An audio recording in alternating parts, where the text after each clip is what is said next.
یہ جو لوگ ڈپریشن میں، ٹینشن میں، انزائٹی میں چلے جاتے ہیں اور ایک بات بار بار کرتے ہیں کہ میرے ہی ساتھ ایسا کیوں ہوتا ہے، آخر بڑی ہی کوشش کے بعد میں ہی ناکام کیوں رہ گیا، تو انہیں بتایا جائے گا کہ کامیابی پتہ کیا ہے؟ لا یستوی اصحاب النار و اصحاب الجنہ، اصحاب الجنت هم الفائزون، جنتی اور جہنمی برابر نہیں ہیں، کامیاب وہ ہیں جنہیں اللہ تعالیٰ نے اصحاب جنت بنایا ہے۔ جو جنتی ہیں وہ کامیاب ہیں، جس کو اپنی آخرت کے تعلق سے اللہ تعالیٰ نے فکر سلیم دی ہے، راہ ہدایت دی ہے، اعمال حسنہ پر استقامت دی، اور وہ سمجھتا ہے کہ میں محنت اپنی آخرت کو ٹھیک کرنے کے لیے کر رہا ہوں، جد و جہد میری اپنی قبر کے لیے، حشر کے لیے، آخرت کے لیے۔ آخرت پر جس بندے کی توجہ ہے وہ بندہ کامیاب ہے۔ اس لیے دنیا میں اگر دنیاوی طور پر کوئی ناکامی آ بھی جائے تو کوئی اتنی بڑی ناکامی نہیں ہے، اس لیے کہ اصل کامیابی آخرت کی کامیابی۔ تو عقائد مضبوط ہوں، اور پھر عقائد اہل سنت کی پابندی اس کے پاس موجود ہو، نہ رفض کی طرف اس کا رجحان ہو، نہ خارجیت کی طرف اس کا رجحان ہو، اس کے نظریات ستھرے ہوں، اجلے ہوں، خوبصورت ہوں، وہ رسول پاک کی ذات گرامی کی پوری غلامی کرنے والا وہ شخص، تو اس کے نظریات اعلیٰ ہوں۔ تو فرمایا کہ انسان خسارے میں ہے الا الذین آمنوا، مگر وہ لوگ جو ایمان لائے، وعملوا الصالحات، اور جنہوں نے نیک اعمال کیا۔ اور یہاں بات ختم نہیں ہوئی، دو صفتیں اور بھی پیدا کریں۔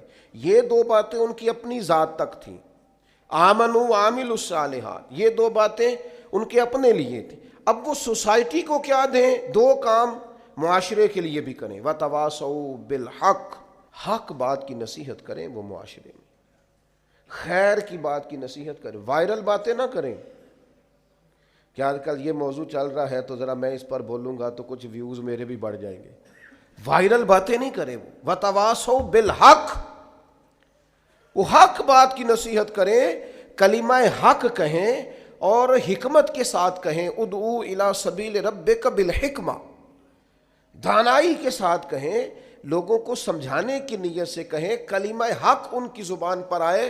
اور میرے نبی پاک علیہ السلام نے فرمایا سب سے افضل جہاد ظالم بادشاہ کے سامنے کلمہ حق کہنا ہے۔ آپ حق کے ساتھ کھڑے ہوں، پھر آپ لوگوں کو امر بالمعروف کریں، پھر نہی عن المنکر کہیں، اور وہ بھی بندہ دیکھ کے نہیں۔ اگر امیر آدمی غلطی کر رہا ہے تو پھر آپ خاموش ہیں، اور کسی غریب کو کرتے دیکھ لیا ہے تو آپ نے دینی حکمت کو بھی پیش نظر نہیں رکھا اور اسے رسوائی کر دیا ہے، آپ نے اسے سخت ترین تکلیف سے گزار دیا ہے۔ حق بات کی نصیحت کریں، اور جو لوگ حق بات کہتے ہیں نا ان پر تکلیف بھی آتی ہے، تکلیف آتی ہی ہمیشہ حق کہنے والوں پر۔ تو چونکہ میدان لگایا ہے، اب حق میں نکلے ہو، اب تم نے سفر شروع کیا ہے تو بھائی پیروں پہ چھالے تو پڑیں گے، سفر کرو گے تو تھکاوٹ تو ہوگی، کوئی رستہ طے کرو گے تو گرد تو پڑے گی، اگر کسی سمت تیز دوڑو گے تو مخالف سمت سے ہوا تو تیز آئے گی۔ اب وہاں گھبرانا نہیں، کمزور نہیں پڑنا، تھکی باتیں نہیں کرنی۔